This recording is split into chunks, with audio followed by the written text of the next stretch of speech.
बिस्मिल्लाहिर्रहमानिर्रहीम। अस्सलामु अलैकुम। इस्लामाबाद हाई कोर्ट के चीफ जस्टिस आमर फारूक के गिर्द घेरा तंग हो चुका है। इमरान खान के खिलाफ फैसला देना उनको बड़ा महंगा पड़ा है। कौन से 14 सवालात के उनको जवाब देने पड़ेंगे, इस हवाले से वो सवालात आपके सामने रखूंगा।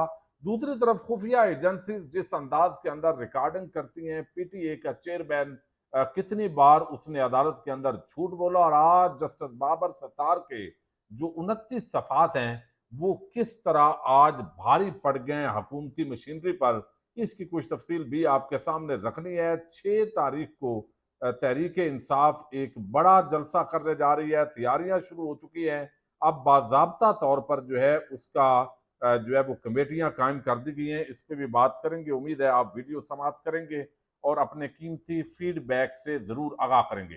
काफी अरसे से आपको इल्म है, तहरीक इंसाफ को किसी भी जलसे जुलूस की इस्लामाबाद और पंजाब के अंदर इजाजत नहीं दी जा रही थी, लेकिन पिछले दिनों इस्लामाबाद हाई कोर्ट ने जिस तरह कमिश्नर को पकड़ा और कहा कि ये जो आप इम्तियाजी रवैया अपना रहे हैं ये दुरुस्त नहीं है, प्रॉपर कोई इनके साथ मीटिंग करें और कोई जगह फिक्स करें जहां पे वो जलसा कर सकें। 6 तारीख को तय पाया है कि पेशावर मोड़ पर तरनोल के मकाम पर जो है वो तहरीक इंसाफ एक बड़ा जलसा आम करेगी। अगर इंतजामिया इसके अंदर रुकावट पैदा नहीं करती तो पंजाब, खैबर पख्तूनख्वा से बड़ी तादाद के अंदर जो लोग हैं इस जलसे के अंदर शरीक होने जा रहे हैं। साथ ही अब देख रहे हैं जो बजट पास हुआ है उसके अंदर महंगाई का जो फैक्टर है वो भी अब इंक्लूड हो गया, जिसकी वजह से अब हुकूमत की कांपें टांगना शुरू हो गई हैं और इस तरह की इतलात आ रही हैं कि शायद दोबारा कोई ना कोई बहाना बनाया जाएगा जिसके वजह से तहरीक इंसाफ को रोका जाएगा। और ये भी हो सकता है कि पंजाब के मुख्तलिफ शहरों के अंदर जो इंतजामिया है वो तहरीक इंसाफ के मुतहरक कारकुनान को दोबारा उठा ले, गिरफ्तार कर ले। इस चीज पर तहरीक इंसाफ की नजर है। आज कमेटियां कायम हुई हैं बैरिस्टर अली गौर अली की क्यादत के अंदर, और उसके अंदर असद कैसर, शिबली, फराद, रऊफ हसन सारे शामिल हैं और वो इस वक्त मकाम का जायजा ले रहे हैं। देखते हैं इस पर मजीद क्या डेवलपमेंट्स होती हैं। आज जिस तरह जो है वो, एक तो मैं आपको बता दूं कि जो पता ये चला है कि 40 लाख जो लोग हैं उनका डाटा सर्वेलेंस हो रही है। हालांकि जो जवाब जमा करवाया गया था इस्लामाबाद हाई कोर्ट के सामने, अब इसके अंदर कौन कौन से लोग शामिल हैं, यानी वजीर आजम भी शामिल है, नीचे वकला भी, जो जो आम शख्सियात कुछ ना कुछ इन्फ्लुएंस रखने वाली हैं वो शामिल है, और तहरीक इंसाफ की तो बहुत सारी लीडरशिप इसके अंदर शामिल है। अब इसमें 2022 के अंदर इमरान खान, साबक चीफ जस्टिस उमर अता बंदयाल, मरियम नवाज, शहबाज शरीफ, बुशरा बीबी, चौधरी परवेज इलाही, मज़हर अली अकबर नकवी समेत दीगर की कॉल्स रिकॉर्ड लीक हुई। वजीर आजम जो है और सियासी लीडर, जजेस, उनकी फैमिलीज की कॉल रिकॉर्डिंग हुई। सोशल मीडिया मखसूस अकाउंट से लीक हुई। फिर मेन स्ट्रीम मीडिया पर आई। इस रिकॉर्डिंग का मैकेनिज्म मालूम हो रहा है। शहरियों की कॉल रिकॉर्ड करके लीक करने का नेशनल सिक्योरिटी के साथ कोई ताल्लुक नहीं है। इस्लामाबाद हाईकोर्ट के जस्टिस बाबर सत्तार ने वफाकी हुकूमत की चैम्बर जो समात है उसकी इस्तदा मुस्तरद की है। अब यहाँ पे जो टेली कम्युनिकेशन की जो थी, यहाँ पे जो कंपनीज थी, उन्होंने ये सारा जो है वो कच्चा चट्टा खोला है। जो पीटीए के चेयरमैन है उन्होंने 3 जवाबात इस्लामाबाद हाईकोर्ट के अंदर जमा करवाए, और तीनों जवाबात के अंदर उन्होंने ये बात की कि जनाब हमने किसी को डाटा नहीं दिया।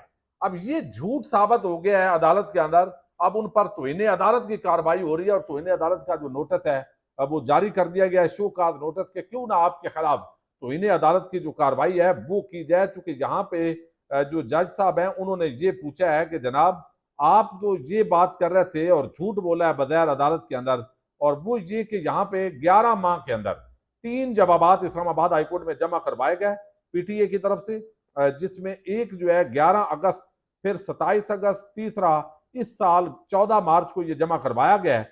और ना कहा गया कि ना किसी की सर्वेलेंस की इजाजत है, ना डायरेक्शन दी, ना सहूलत दी। टेलीकॉम कंपनीज ने अदालत के सामने अब इंकशाफ कर दिया। अब ये पीटीए कह रहा है कि किसी की कोई इजाजत हमने नहीं दी, लेकिन पीटीए जो है जो कंपनीज हैं, टेलीकम्युनिकेशन जो कंपनीज हैं, उन्होंने कहा है कि नहीं भाई, चूंकि ये आपको इल्म है बैरून मुल्क से इनका मोस्टली का ताल्लुक है तो उन्होंने सच बोलना होता है। तो उन्होंने इंकशाफ किया है कि हमें तो पीटीए ने सिस्टम लगाने की हदायत दी, हमने सिस्टम लगाकर दिया हुआ है। फिर इस गलत बयानी पर चेयरमैन पीटीए और मेम्बरान को शो का नोटिस जारी हुआ है। पीटीए और टेलीकॉम ऑपरेटर्स के जवाबात और अदालती हुक्म पढ़े तो उसके अंदर जो है वो काफी तदादात हैं। अब ये एक तो बड़ा आम मामला है, 40 लाख लोगों को पे नजर रखी जा रही है और उसका जो डाटा है वो पाकिस्तान के शहरियों का, वजीर आजम से लेकर आम वकला और इन्फ्लुएंस रखने वाले सहाफ़ी, उनका भी डाटा जो है उस पर नजर है। फोन कनेक्ट होता है, पूरा एक तरीका कार दिया गया है। अब इमरान खान और बुशरा बीबी के खिलाफ जो टेहरान केस का फैसला दिया है जस्टिस बाबर सत्तार ने, मतीउल्लाह जान ने इस पर बड़ा आम जो है वो सवालात खड़े किए हैं और 14 वो सवालात हैं जो मिसकंडक्ट की कार्रवाई होती है तो वो आमर फारूक साहब को देनी पड़ेगी और तहरीक इंसाफ आप इसके अंदर कितना मुतहरक होती है ये इन पर मुनसर है।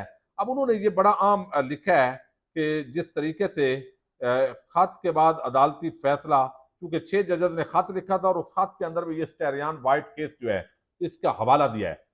मई 2023 में टेहरान वाइट केस में चीफ जस्टिस आमर फारूक ने पहले अपना हुक्म लिखा, इमरान खान के खिलाफ रेट दरखास्त को काबिल समात करार दिया और उसको अपने दो साथी जजों जस्टिस मोहसन अख्तर कियानी और जस्टिस अरबाब तैर से शेयर किया। ये जरा बड़ी सुनने वाली पढ़ने वाली तहरीर है।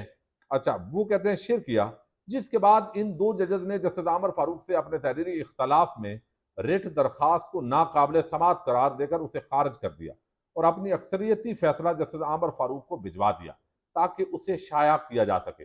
जस्टिस आमर फारूक ने फैसला शाया करने के बजाय एक प्रेस रिलीज के जरिए खुद को बेंच से दस्तबरदार करने का ऐलान कर दिया। हालांकि तीनों जजों की जानब से फैसला लिखे जाने के बाद बेंच से कोई जज दस्तबरदार नहीं हो सकता। मई 2023 में यह सब कुछ जब हो रहा था तो पस पर्दा इख्तलाफ करने वाले जजों और उनके अहल खाना के साथ क्या हो रहा था इसका अंदाजा हाईकोर्ट के 6 जजों के खत के इस हिस्से में हो सकता है जो आगे मैं आपके सामने रख रहा हूं। अब ताज़ा तरीन जजों के फैसले और जजों के खत को मिलाकर पढ़ें तो इस्लामाबाद हाईकोर्ट के चीफ जस्टिस आमर फारूक का संगीन मिसकंडक्ट साबित होता है और सुप्रीम जुडिशल काउंसिल अपने सो मोटो इख्तियार को इस्तेमाल करते हुए जस्टिस आमर फारूक को नोटिस जारी कर सकती है, जिसमें जस्टिस आमर फारूक के साथ दर झैल सवालात उठाए जाएंगे और ये 14 सवालात हैं। अब सुप्रीम जुडिशल काउंसिल के सरबरा कादी फायद ईसा और कादी फायद ईसा और आमर फारूक एक ही इनका पीर है जो कहा जाता है, तो इस वजह से ये ना हो। लेकिन अब तहरीक इंसाफ को उनके खिलाफ, आमर फारूक के खिलाफ कार्रवाई, ये मिसकंडक्ट की कार्रवाई दायर करती है, नहीं करती? अगर नहीं करती तो ये बहुत बड़ी कमजोरी होगी कि इतना बड़ा एक साबित शुदा मामला, एक तरफ 6 जजेस का खत और दूसरी तरफ फिर ये मानना पड़ेगा कि यकीनन कंप्रोमाइज, यकीनन कुछ ना कुछ लोगों का जिनका जिक्र किया जा रहा है, कहीं ना कहीं कुछ जो है वो चीज है। अब यहाँ पे पहला सवाल उन पर यह होगा कि टेहरान वाइट केस में फैसला आने से पहले क्या आप आईएसआई से इस केस के हवाले से किसी किस्म के राबते में थे? ये आम जो है वो सवाल उनसे होगा। मतीउल्लाह जान जो है वो बहुत सीनियर और बड़े मंजे हुए कोर्ट रिपोर्टर हैं। दूसरा, वो कहते हैं ये उनसे पूछा जाएगा कि जजों के खत के मुताबिक दो जजों ने टेहरान वाइट केस में अक्सरियती फैसला आपसे शेयर किया तो उनके अहल खाना को हरासा किया गया और इन वाकयात से इन जजों ने आपको 3 मई 2023 को एक मुलाकात में आगाह कर दिया था। क्या ये बात दुरुस्त है? वो कहेंगे जी ये तो दुरुस्त है। तीसरा नंबर, खत के मुताबिक आपने मुलाकाती जजों को बताया था कि आप पहले ही आईएसआई के डीजी से बात कर चुके थे, डीजीसी से बात कर चुके थे और ये कि आइंदा आईएसआई से कोई भी आपको राब्ता अप्रोच नहीं करेगा। क्या ये बात दुरुस्त है? यानी इसका मतलब है कि आप पहले ही राब्ता कर चुके थे और आपसे राब्ता था आईएसआई का। अगर मज़कूरा बात दुरुस्त है तो आपकी डीजीसी से किन अल्फाज में बात हुई? नंबर 5, आपने इतनी संगीन मुदाखलत पर तौहीन अदालत की कार्रवाई क्यों नहीं की? नंबर 6, जजों से मुलाकात आपके डीजीसी से राब्ते और आपकी यकीन दहानी के बावजूद 10 मई को एक जज के बरादर निस्बती को अगवा किया गया, जिस एक डिस्ट्रिक्ट जज के घर पर फायर क्रैकर का हमला किया गया और फिर जजों ने 10 मई को खत के जरिए आपसे तौहीन अदालत की कार्रवाई शुरू करने का कहा, तो आपने उस खत पर क्या कार्रवाई की और अगर नहीं तो क्यों? क्यों आपने कार्रवाई नहीं की? घर पर फायर क्रैकर के हमले के मुतासरा डिस्ट्रिक्ट जज को तहफ़्फ़ुज़ और हौसला देने की बजाय ओएसडी बनाकर पंजाब क्यों भेज दिया गया? ये बड़ा आम सवाल है। आपको इल्म है, एडिशनल डिस्ट्रिक्ट जज थे जिन्होंने इमरान खान की जमानत मंजूर की थी गालबन और उस पर उनको बजाय हौसला अफजाई करने के उन पे हमले भी हो रहे हैं, तो आपने ओएसडी बना दिया। ये बहुत बड़ा मिसकंडक्ट की कार्रवाई जो है वो बन रही है। इन वाकयात के चंद माह के अंदर एक जज के घर और बेडरूम से खुफिया वीडियो कैमरों की इतला जजों ने आपको दी और तहकीकात के लिए कहा, तो आपने क्या कार्रवाई की?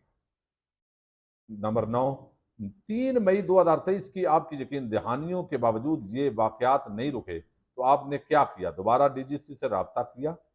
नंबर 10, इन तमाम वाकयात के दौरान या बाद में कभी क्या आपने जो चीफ जस्टिस थे उमर अता बंदयाल या बाद के चीफ जस्टिस उस वक्त कादी फायज इसा जस्टिस थे, उनको तारीखों के अंदर एतमाद में लिया, उनसे मुलाकात की, उन्होंने आपको क्या मशवरा दिया? ये भी सवाल होगा।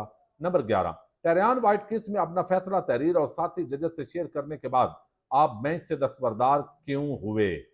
दो साथी जजों की तरफ से आपके फैसले के बरखिलाफ अक्सरियती फैसला आपसे शेयर करने और इसे जारी करने के बार बार इसरार के बावजूद वो फैसला जारी क्यों नहीं किया गया था, ये भी जवाब आपको देना पड़ेगा आमर फारूक साहब। नंबर 13, आपके बेंच से दस्तबरदार होने के अमल को दुरुस्त मान भी लिया जाए तो ऐसा करने की वजह क्या थी? क्या और किसका दबाव था और बेंच में पहले खुद शामिल क्यों हुए थे? क्या कोई मफादात का टकराव था? ये जो है वो ये सवालात हैं जी। 14, जो अमती उल्ला जान है सीनियर कोर्ट रिपोर्टर, वो कहते हैं ये मिसकंडक्ट की कार्रवाई अगर उनके खिलाफ होती है तो ये उनसे पूछे जाएंगी, एक दो और भी ऐड हो सकते हैं। तो अब कहा गया कि हाई कोर्ट की तरफ से टेरियान वाइट केस में ताज़ा तरीन फैसले को हुकूमत ने सुप्रीम कोर्ट में चैलेंज कर रखा है और यूं ये अपील तवील अरसे तक जेर इल्तबा रखकर जुडिशल काउंसिल को इस मामले पर अदम कार्रवाई का जवाब दिया जा सकता है, मगर मिसकंडक्ट का ताल्लुक टेरियान वाइट केस में फैसले से नहीं, इससे जुड़े संगीन वाकयात और चीफ जस्टिस आमर फारूक की इंतजामी कंडक्ट से है।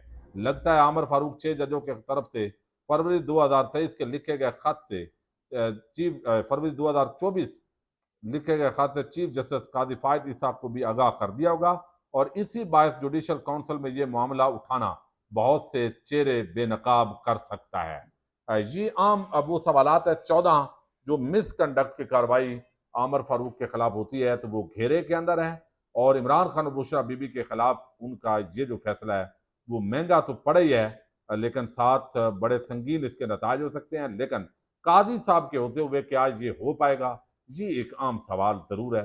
पाकिस्तान जिंदाबाद, पाक फौज पाइंदाबाद।